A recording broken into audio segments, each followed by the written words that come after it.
He's a resident. He's a resident. He's a resident. He's a legal resident. Maintain distance, ma'am. Please. You can record. I know I can. He's a legal citizen. He works for us. Stay right here. He's a legal. You guys were already here once this morning. No, you have not.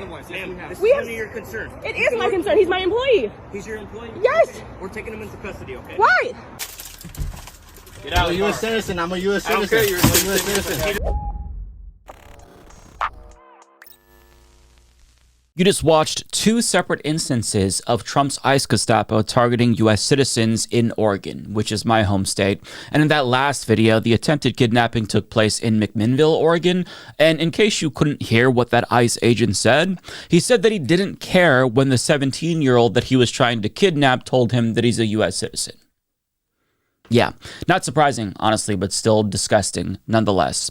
And just speaking from personal experience, I have Latina family members who are citizens that are terrified by ICE's presence in Portland and the surrounding areas because they no longer believe that their citizenship is going to protect them. And that's a reasonable fear, seeing as how the Supreme Court literally greenlit racial profiling. And as a direct result of that disastrous decision, ProPublica reports that there's already been 170 American citizens that we know of who've been assaulted and or detained by ICE, 3 of which were pregnant, by the way. These Americans have been dragged, tackled, beaten, tased, and shot by the ICE Gestapo, and 24 of them were held for longer than 24 hours and weren't even given a phone call to their attorney or a family member. And if they're willing to brazenly violate the civil liberties of American citizens, imagine what they're doing to non-citizens. But even those who manage to avoid their wrath still have to live in fear, wondering if they're going to be next, or worrying about whether or not their parents aren't going to come home one day after they leave for work. And this fear was expressed by a 16-year-old named Manny Chavez during a city council meeting in Hillsboro, Oregon. And I want to play his remarks for you. I'm scared for my parents to walk out there. To walk out their house because I might not be able to say goodbye to them if they go to work. I might not ever be able to say bye or see them again if you guys don't side with us. And I'm scared because of it, because they fought so hard to come here and choose a life for their kids. And I really hope you guys do hear what everyone in this room has been saying, and I hope you guys do side with us, because we are fighting for our rights. And we are getting treated like animals because people judge us by the color of our skin and the way that we talk. I'm scared that I'm never going to be able to see all my friends again. I'm scared that their parents are going to be gone one day. I'm scared that all of us are going to have to fend for ourselves. I'm scared that one day at school that I'm going to get held by people that I don't know, people that are covered, people that I can't identify because they wear masks and they don't properly ID themselves. I'm scared that everyone that I love I'm not going to be able to see them again, because even though that they're U.S. citizens, they don't care about us. They treat us like dogs. They treat us like animals. No one here cares about us because of the color of our skin. So I'm asking you guys, every single one of you guys that are sitting up here, to actually hear us and do something about it, because I'm tired of it. I'm tired of telling my mom and dad every day after school that, have you seen the new video of ICE pulling someone over because of the color of their skin? I'm tired of everything. And I hope you guys really do something about it, because I really do want something to change, because I should not live like this as a 16-year-old. I shouldn't be scared. I should be focusing on school, and I can't even focus on school. That is heartbreaking. And to make matters worse, in a follow-up interview with reporters, Manny said that he is now worried that he's going to be singled out by ICE because that testimony that you just saw went viral. So now he's worrying more about whether or not his family is going to be targeted. It's just so heartbreaking because you get punished for speaking up. And it's a real fear that so many immigrants have, which is why it's especially important for the rest of us, privileged Americans, to speak out on their behalf, because they can't really do that without making themselves even more vulnerable than they already are. And I'm happy to report that the people of Hillsboro are indeed stepping up. And I say this because, as OPB reports, Hillsboro teachers have come together to form an ICE neighborhood watch in response to multiple ICE kidnappings that have occurred outside of schools, including a preschool, mind you. And one fourth grade teacher told reporters, "We're making ourselves present and visible so that our families see we stand with our community and we stand with the message that our students deserve to learn in confidence and not in fear." And they felt like a neighborhood ICE watch was appropriate and necessary because, for those who don't know, Hillsboro, Oregon has a really large Latino population. I actually worked near Hillsboro for almost a year, and it is a lovely, lovely community. But, because of the ominous presence of the ICE Gestapo, people there cannot live their lives. Children have been afraid to go to school, which, in my opinion, unforgivable.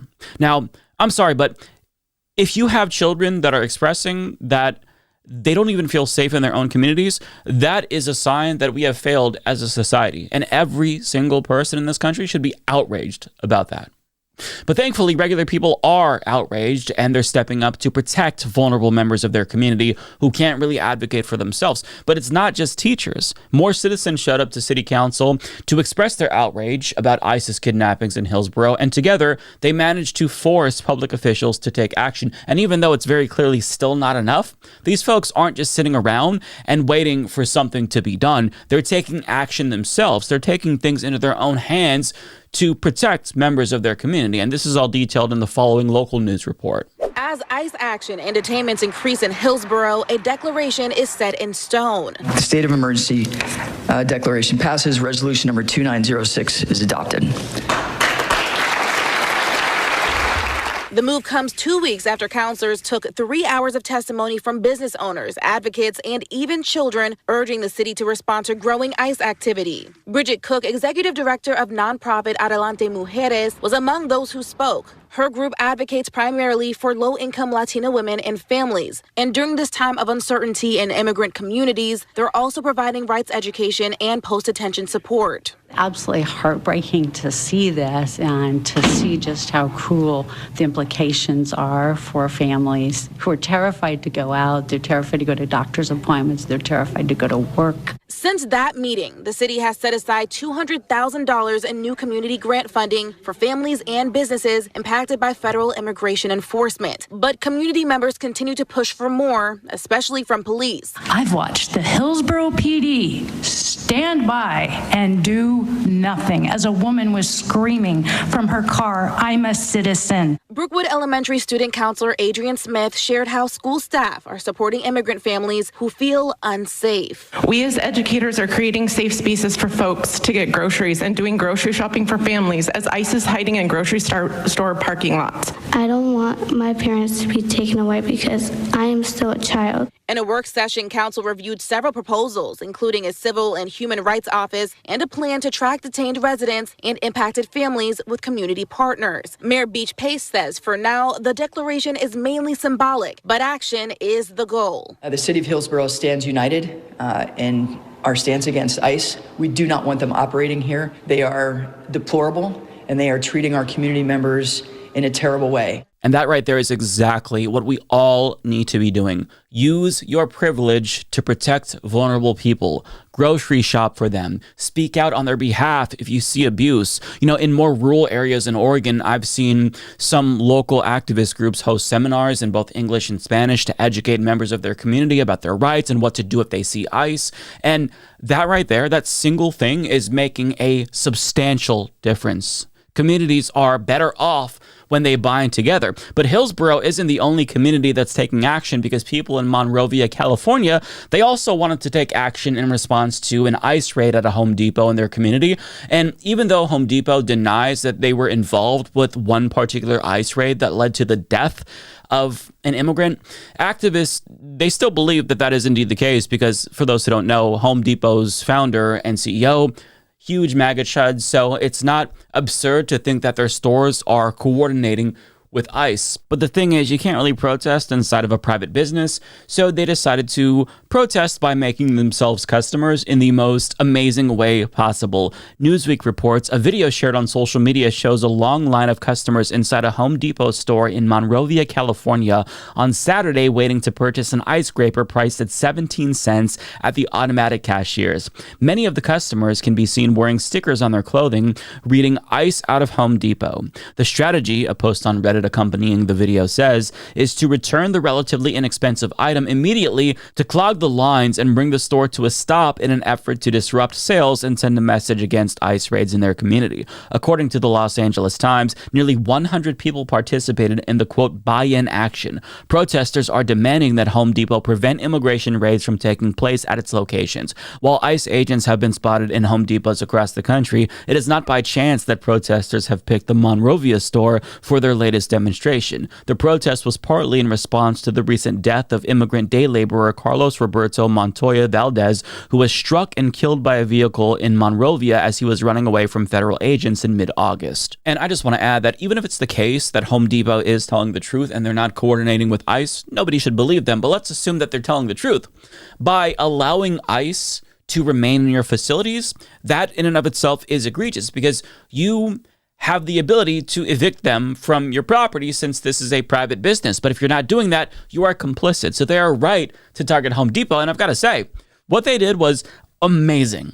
This is a really clever form of malicious compliance because since they're technically customers, Home Depot doesn't have a real justification to remove them from the store. And I've got to say, these people are brilliant.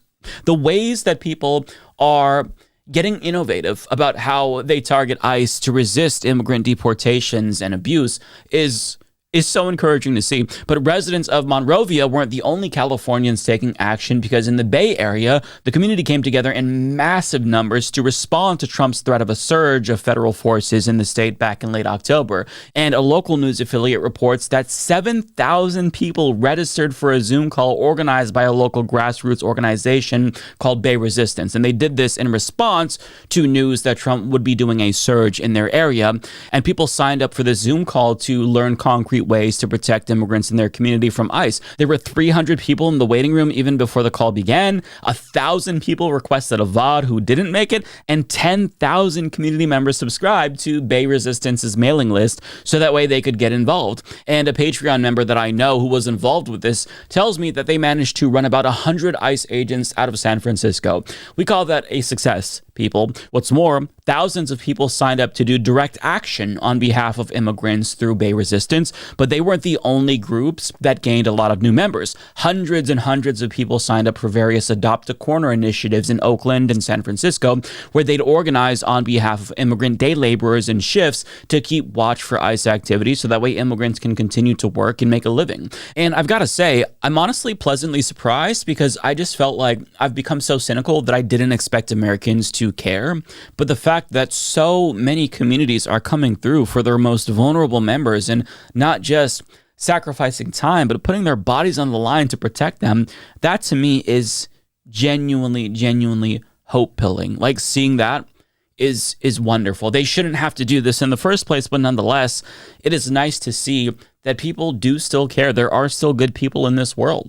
And this is especially true. You see people really come out in communities with large Latino populations especially. And I think that really speaks to how out of touch fascists are, because immigrants are very clearly valued members of their communities. Otherwise, people would not be going to bat for them this hard across the country. And we're seeing mass mobilization everywhere. In a North Carolina school district where about a third of the students are Hispanic, 30,000 students held a walkout to protest ICE activity in their community, and they made headlines. And that is a beautiful thing to see. On top of that, other members of the community took it even further with guerrilla tactics, as explained by Ariana Jasmine, where they went so far as to locate the hotels that ICE agents were staying at, and they slashed their tires in the middle of the night in order to cripple their ability to abduct people the next day. Now, I'm obligated to say that I'm not condoning or promoting criminal or illegal activity. I'm just kind of showing you the lengths people are willing to go to protect protect members of their community.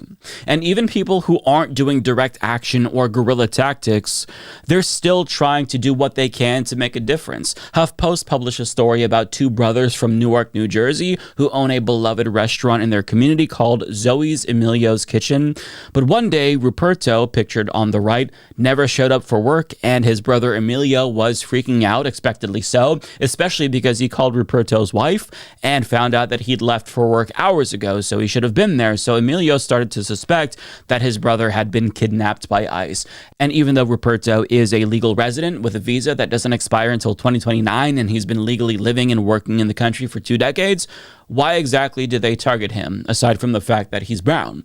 Well, because they made a mistake. According to him, they were apparently looking for somebody else, but they decided to just lie about his status so they could keep him in custody anyway, claiming that he entered the country illegally and that a judge had ordered his removal, which absolutely was not true and confirmed to be false by a judge. And even though they had no reason whatsoever to detain him, they did, and they denied him bond and refused to release him. And that's when the community really kicked into action. HuffPost reports residents from Ruperto's small New Jersey town banded together on multiple fronts to call for his release. His situation caught the attention of Atlantic Highlands Mayor Lori Hohenleitner, who created and promoted a successful GoFundMe campaign to help Ruperto obtain legal assistance.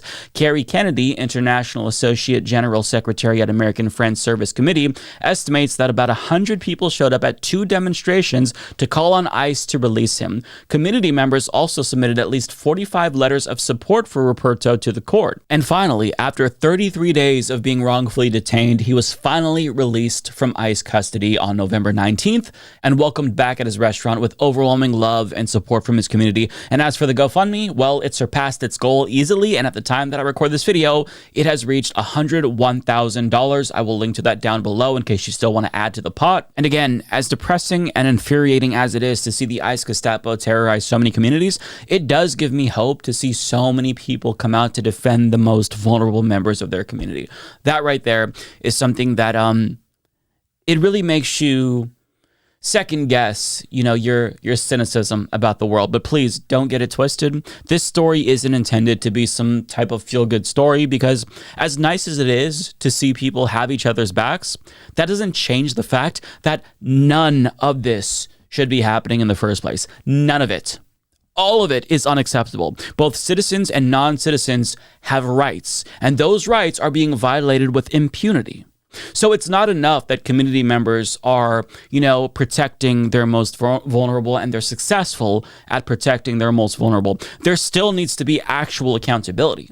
And these Gestapo thugs who are denying these folks due process and habeas corpus, they have to be prosecuted for all of the crimes that they're committing. You cannot treat people this way. You can't treat American citizens this way, and you can't treat non-citizens this way. Our civil liberties are non-fucking negotiable.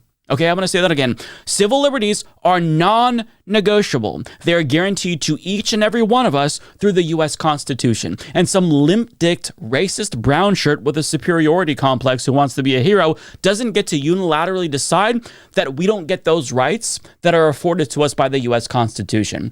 So, if Democrats take back power one day, it is not enough for them to just abolish ICE and move on. They need to investigate and prosecute each and every single ICE and Border Patrol agent who are committing these crimes. Anything less than that is unacceptable.